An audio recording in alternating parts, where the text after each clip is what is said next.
Hi, everybody.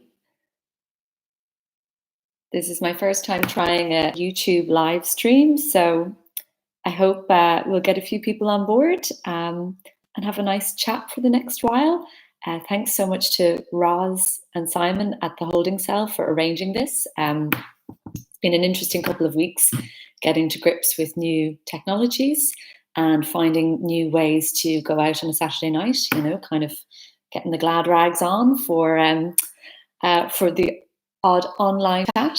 And I'm really, really glad to be here tonight. I hope everyone who's here has had a good couple of days. I know we're all in a really strange time, but I've found the last few days, just because the weather has been so good, it's kind of brought around a bit of an improvement in mood and outlook. And I suppose there is that sense that I get used to anything, really. I'm very lucky in that I am at home with my partner and my daughter, um, and that we are within 2 kilometers of a park where we can go out and spend a little bit of time in nature and generally not run into anyone. But I do find that, I think on a conscious level, we're all getting by, but I do think that this whole moment is taking its toll on us in other ways. And I have found that doing these kind of things helps a little bit. And I come away from them. I kind of dread them slightly, the way any artist sharing work does. There's that nervous aspect to it, but I always come away feeling a little bit more connected than I did before. So I'm delighted to be here tonight. I'm going to be reading a couple of poems, and then I'm going to be making a few different announcements about different things. I suppose I'll start off with the big parish notices, and then hopefully repeat them at the end. And part of that is around things like many other writers, most of my work has been cancelled or postponed indefinitely, which is really, really difficult. But I do want to acknowledge that a number of the festivals that I've been working with or was due to work with have been making a huge effort to either make sure that people get paid some sort of a portion of their fee. So, a big shout out to the West Cork Literary Festival, who've been fantastic. And then a big shout out to other festivals that I haven't even been working with directly, but that I know are doing something similar.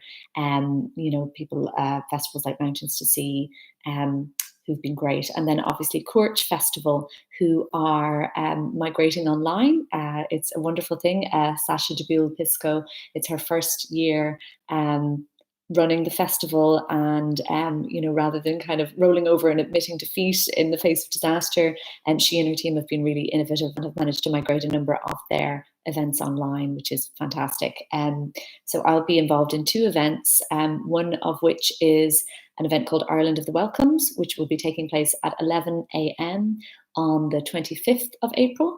And that's myself, Malatu Ukena Okori, and Ola Oduni Mustafa, the latter of whom is featured in Correspondences. And I'm really glad that this event is going ahead, because I had a huge number of events around Correspondences lined up over the summer. I had done a second print run of the beautiful anthology, the proceeds of which go directly to Massey, to the movement of asylum seekers in Ireland. And that second run had really been, printed to service those various events. And obviously they can't go ahead now, which means less funding for Massey.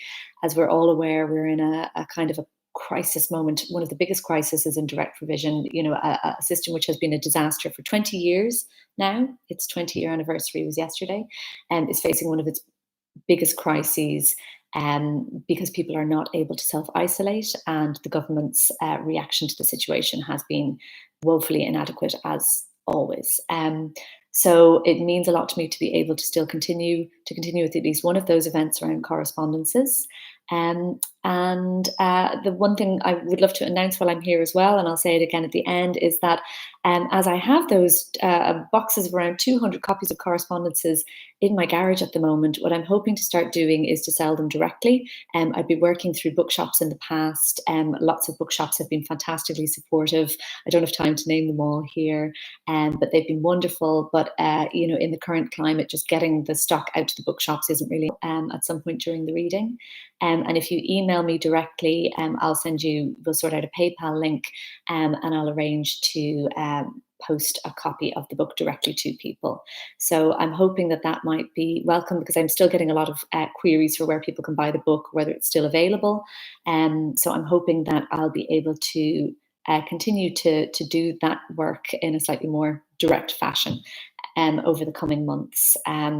The other event at Court I'll be involved in is I'll be moderating a reading with Carolyn Forche and Kai Miller, which is very exciting. And that is also happening on the 25th of April. So do check out the programme there. It's gone digital. I think there is the option to donate, but a lot of the access is free as well. And so it's a really nice way for us to at least continue to work.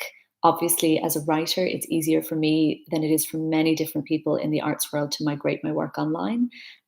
So, I have the benefit of that. And I don't think any of us are saying that this online platform will replace live literature, live art, live performance. But I think, at least, as I said earlier, it provides some kind of a connection in the short term. So I'm going to be doing some poems from the Quick now. Public service announcement over for the moment. And I thought to myself, I've been thinking a lot about the situation in the UK, I think, as we all have, and the horrible inadequacy of the media coverage of the unfolding catastrophe that's going on over there. Apart from that wonderful BBC editorial, where we were all reminded that fortitude of character does not help you against this horrible virus. So that got me thinking of a sequence of poems in the book. Called A Modest Proposal, which was commissioned by the Salvage Press. I was asked to write it in 2016, and the prompt was to respond to the works of Swift, to A Modest Proposal in particular, but to do so in a way that didn't necessarily try to ape Swift's language, but maybe thought about the kind of things that he might have been thinking about were he alive in 2016. And of course, a huge amount of what came through for me was Brexit. Other things that came through were notions of capitalism, notions of direct provision, notions of the housing crisis in Ireland, and the campaign to repeal the Eighth Amendment. So there was a lot going on in 2016. But I think that a lot of the poems here, in a sense, reflect the atmosphere of the moment that we're all living in. So I'm going to take this opportunity to just read the whole damn sequence from beginning to end. And that's probably the only time I've ever done this publicly. So once in a lifetime opportunity to hear these read back to back. Then I'm going to read maybe a couple of new poems. And then we'll see what time it is then. So everybody sit down, grab a glass of wine or water or whatever your Saturday night poison is. And here's A Modest Proposal. 1. I could name a country, and by naming it, bring it into being. A country not unlike ours.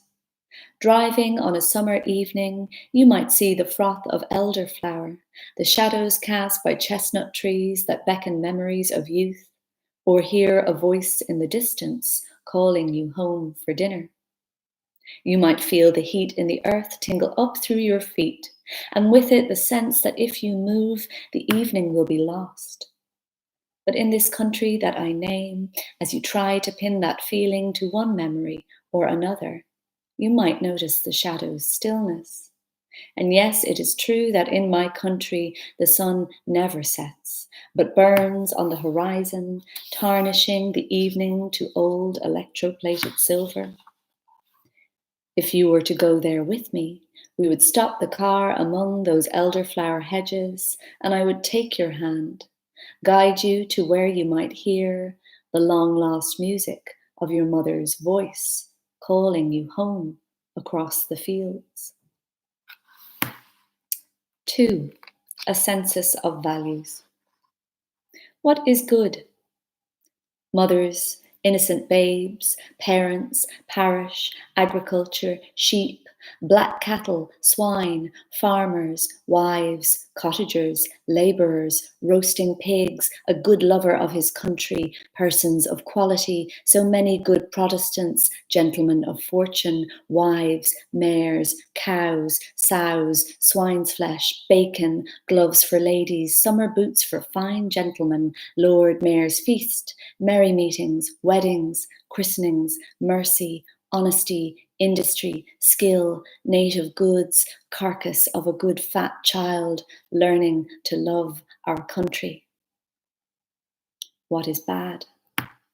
Beggars, rags, thieves, the pretender in Spain, the present deplorable state of the kingdom, professed thieves, wanting food and raiments, the present distresses of the kingdom, stealing, Roman Catholic countries, Lent, popish infants, papists, playhouse, the gibbet, dying, rotting, cold, famine, filth, vermin, the number of papists, foreign, luxury, pride, vanity, idleness, gaming in our women, voluntary abortion, women murdering their bastard children, selling our country and consciences for nothing. 3. Breaking point. To avoid charges of sensationalism, we work now solely in euphemism, train our workforce to ring-fence all sources of fear. We survey our neighbours, ask them, what are you afraid of? Tell us your dreams, the shapes that unfold into terror, and not in your necklace become a creeping sea creature emerging from dark water, indelibly real. And of course, each knock on the door, a stranger, with one child, then another, who fall dead in front of you, these children that look like your children, but have no mouths to speak. Sometimes the dream is a missing child, or a child lost and come back changeling-like to accuse. We jot it all down, seek patterns in these gathered fears, formulate infographics in lime or cerise, instead of blunt realities. The child's lost shoe, a pool of corpse-thronged water, we offer bright columns of profit and loss. And so we decorate ourselves with fate and war and tragedy as we sweep our roads clean of litter and bed down with our animals for the solace we find in our own familiar stink. 4. Tender butchery. As my feet cramp in the stirrups, I consider skin, its layers and mysteries. I consider my own sensation splitting within me and whether I can feel that tear. I think about mementos, about what we can carry home and what we can't. The finest gloves ever made were stitched from chicken skin, so thin they would fold into a walnut shell, so gauzy that the wearer could feel an eyelash light upon them. I am that delicate now, a membrane stretched to encompass all the world. If I could take this moment, I would fold it like those gloves, lock it in a walnut shell, crush it or swallow it whole. The world has no business wearing my skin.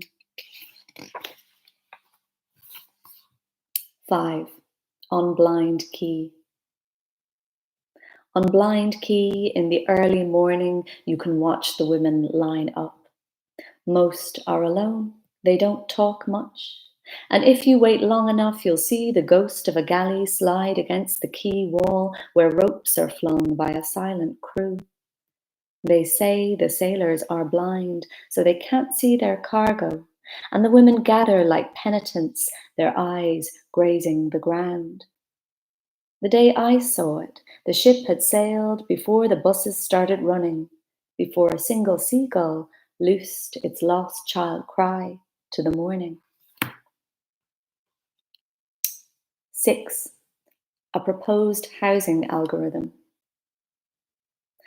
For our purposes, let us think of the country as a small white box, and within it, millions of smaller boxes, each with a dot of red like the blood spot in an egg. These are the building blocks of life. Here in my world, they are clean, defined. It is my job to fill some boxes and empty others. In many, the dots have faded. These are the elderly whose needs are few, who use less space. We group them into nuclei, along with those less solvent, for comfort, community, warmth. Who will be alone now? They have given me a bright room to work in, and my schema is almost complete. Walls bare as an architect's model, within them, ruby beads of light. I've almost puzzled it out, but must admit that if the box were to be opened, flattened into some new pattern, some beads would be lost, and others would have no resting place at all. The system would fracture into another unsolved equation, all symmetry lost in chaos, but beautiful still, in the way of imperfect things. 7. The camp. People once came here on holidays. Can you imagine? The earth's navel on view outside the window, grass pocked with mud, and nothing but for miles but bad weather. When asylum seekers came, someone wired the walls with 100 flat black eyes. How bored they must have been, these cameras, watching the slow waltz of imprisonment, the petty squabbles, the shudder of a waking body on a cold morning, the horizon lifting like a cat's third eyelid above the frozen ground, the glare of a bare light bulb casting tableau behind families hunched over scheduled dinners as tablets rattle in medication vials and children squall until a door is slammed. Who was the monster at the center of this maze? 8. Readers wanted. We have neglected the simple arithmetic of years, delayed too long or wanted too much until children have grown rare. You may smile at the notion of God's punishment, but we are evolving ourselves out of existence. We are growing into aged infants, our worries catching in the fine lines we conceal so well, and to what end? A potential future, one man to every 4 women, a dwindling crowd of teenagers hanging round the outskirts of the town like the saplings we cut down, bleaching into barren age, and children born always to the incubator, diminishing to transparent zygotes, expelled early, pulsing their frail hearts, the black dots of their eyes, sightless and accusing. Is this what you want? You have a daughter, 14, strong. The future diminishes every day, but she has more of it than you or I. Don't wait until it's too late. Put her to breed. And finally, 9, the waiting table. When all else fails, there is this, a table set for dinner. See how the sunlight flares the mahogany to blazing red, how it glimmers on china that holds the memory of 100 bloody repasts. How alien, how elegant the cutlery. Imagine the weight of the fork in your hand, the bitter prongs you slide across your tongue. If you could paint, you might cast this scene as a memento mori, the light blushing the claret jug to clotted garnet, the yellow gleam of the silver, the grapes in the bowl clouded with sweat, and somewhere amongst the piled fruit, the cyan floss of rot. But you will never need to paint this. It comes to you whenever you are hungry, the polite and comforting ritual of slaughter, the universal need to eat. In baroque shade, among the portraits, the other diners murmur to each other, and you know you and your fatted heart will never be alone. So thank you for sitting through that. It's a pretty dark piece, but I don't really get the opportunity to read it very often. And this kind of captive audience where you can come and go as you please is probably the best place to read it. I'm going to read just a couple of short new poems that explore some of the new themes that I've been working on. I've been writing a lot about motherhood, having had a baby 2.5 years ago now, and it's taken me a while, I think, as it does with everyone, to process that experience in a way that I hope will be useful and interesting to other people. But I'm quite interested in talking about the difficulties of parenthood, and I think it's very easy to use the words motherhood and parenthood synonymously. I really am talking about parenthood because I think a lot of these challenges apply just as much to men, around the notion of bonding, this notion of a kind of an essentialist natural reaction to childbirth and child rearing, and the fact that it should be instinctive and easy, which it is sometimes and it isn't other times. Um, so I have a sequence of poems which I'm calling pit lullabies, which are some of the poems that I've written to my daughter from the darkest places that I found myself in.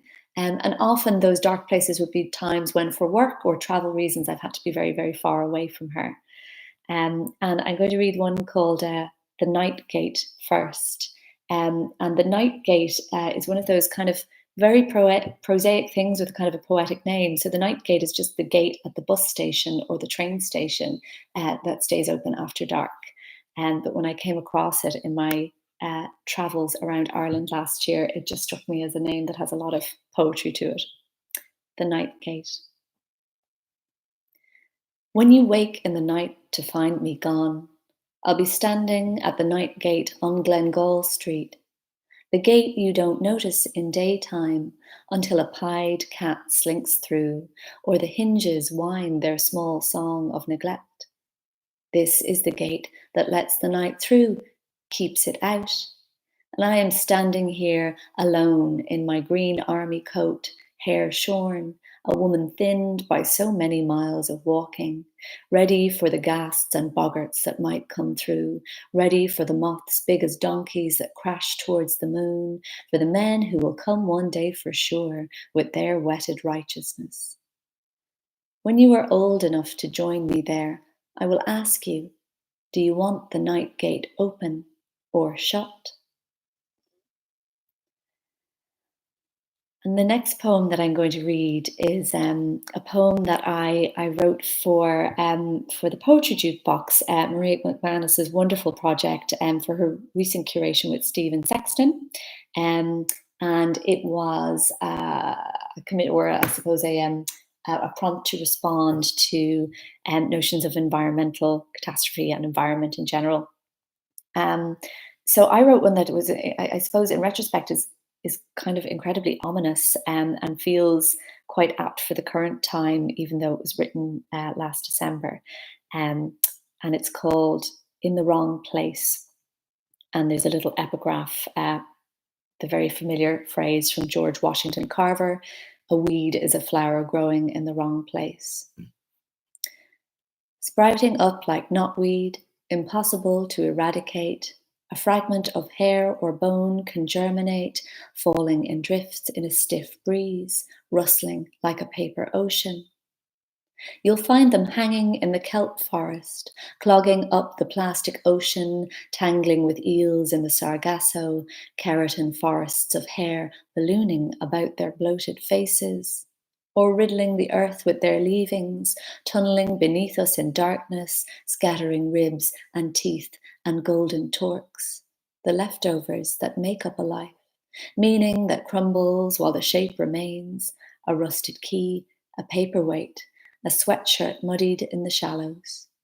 And then the particles of skin and fecal matter we eat and breathe, and the blood that evaporates, and the tires that burn, and the asbestos that gifts its soft fibers, our organs marbled with benzene and fat.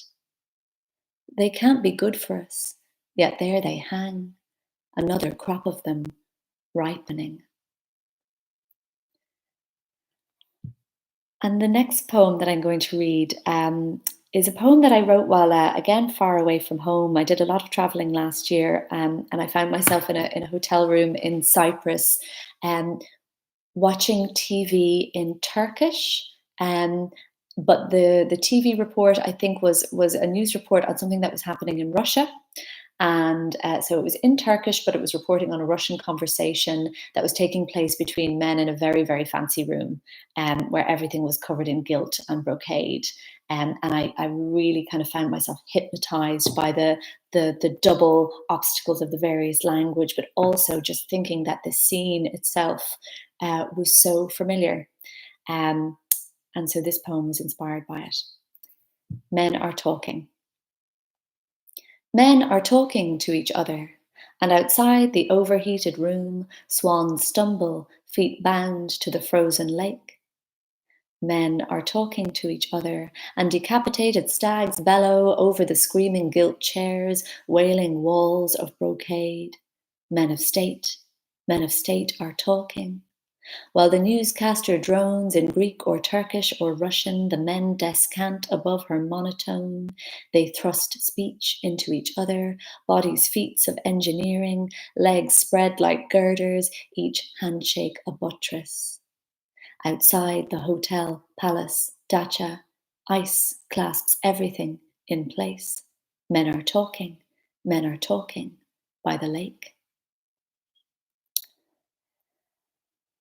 And I suppose in terms of the new work, I'm going to read one more poem from my new pieces, and then I'll read a poem from correspondences. And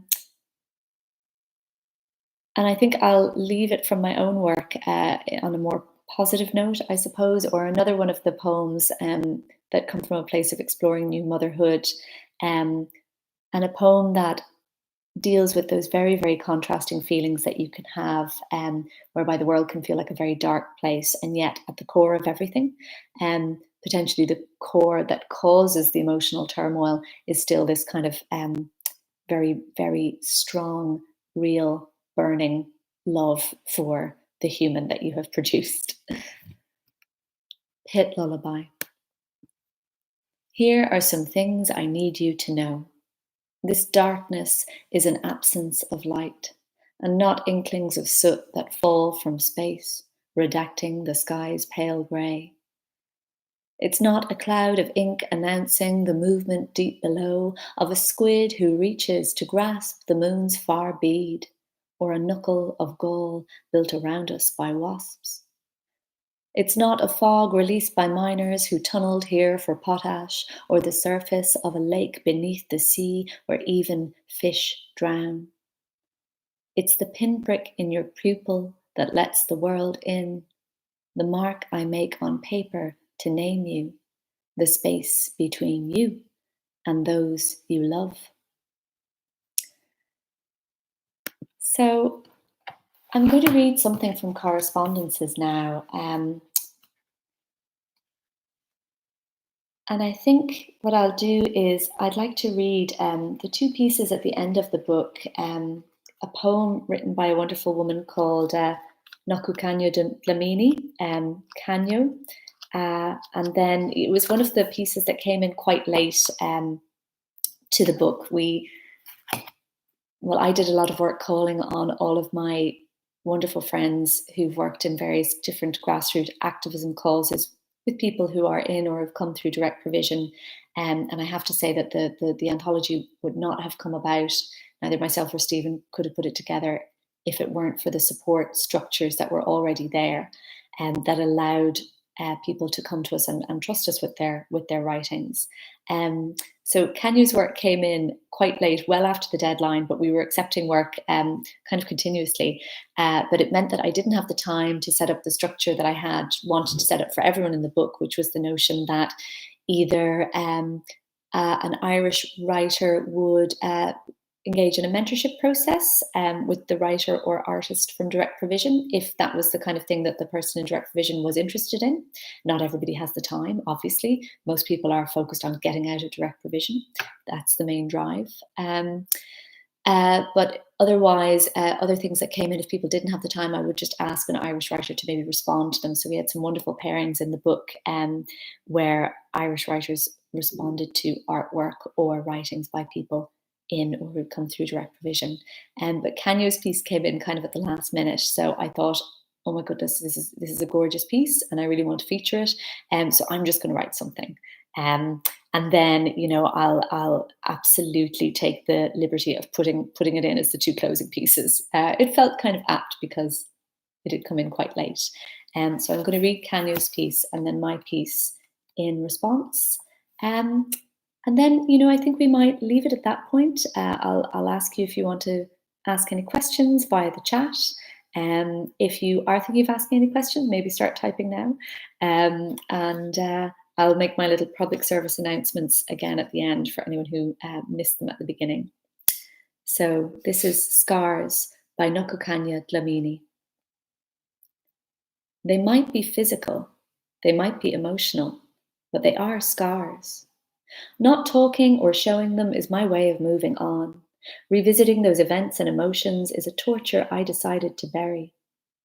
How many more times do I have to tell the buried scar for you to believe? I need to show no proof to show I have emotional scars, but it doesn't mean they're not there. Physical scars heal. Sometimes they even leave no mark, but emotional scars are always raw. Anything touches them, they bleed. Their wound does not heal easily. Not seeing them doesn't mean they are not here. You learn to live with them.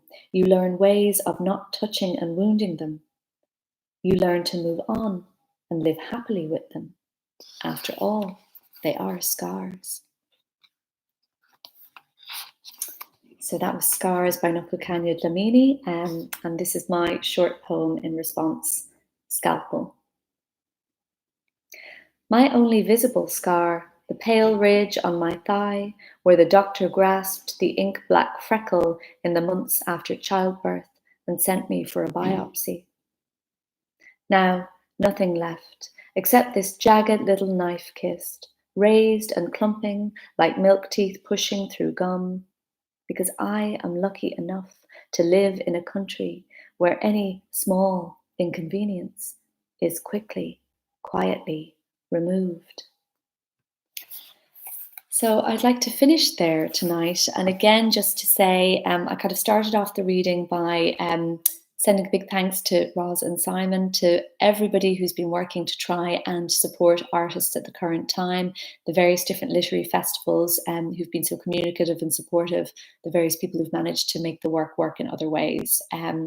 I'll be doing a kind of a moderated discussion with Ola Owodunni Mustafa, whose work is featured in Correspondences, and the wonderful Malatu Okena Okori, who wrote This Hostile Life, on the 25th of this month. That's at 11 a.m. It's a podcast, so please do tune in. I think there's a lot to talk about in terms of both new Irish communities in writing, but also current circumstances in direct provision.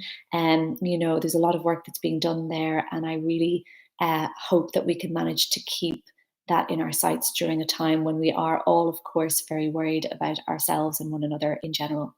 And another thing that I wanted to say as well is that if you missed the beginning, I will be trying to directly sell copies of Correspondences. I'm not able to get it out to bookshops at the moment, but I do have some stocks that I was planning to sell at festivals over the summer, which have now been cancelled.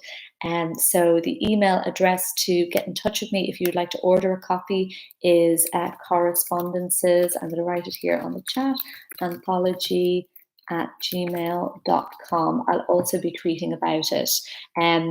The ORP of the book was €15. I think what we'll do now is we'll sell it for, bearing in mind everybody is suffering at the moment financially, as well as everything else. So we might say €10 for that, and then I'll figure out what the postage and packaging will be to various different places. But if you email me directly with an order at Correspondences Anthology, all one word, @gmail.com, I will be able to get back to you, send you a link for PayPal, and then post the book to you. And all of the money, apart from the postage and packaging, will be going directly to Massey Movement of Asylum Seekers in Ireland, who are doing fantastic work at the moment to try and spread the word about the absolutely disgraceful conditions that are going on in direct provision. It was worth getting angry about before the current crisis, but now some of the most vulnerable people in our society are being made even more vulnerable. They are not able to adequately socially distance and the new measures being put in place are not improving their situation. So that's something worth getting angry about, I think, at the moment. So correspondences anthology at gmail.com is the email to use if you'd like to order a copy of the book. And oh, Bernie, it's lovely to see you. Thank you so much for coming online for the reading. Thank you to everyone who was here. It's a funny one doing kind of a solo reading to the void of the internet, but I hope it's helped you while away a couple of minutes on a Saturday evening. And yeah, I think that the link that was originally shared, people will be able to watch the reading back there. So thank you all so much, and good night and good luck. And hopefully we'll be chatting again soon, face to face in real life with social distancing out the window. Take care, everyone. Bye.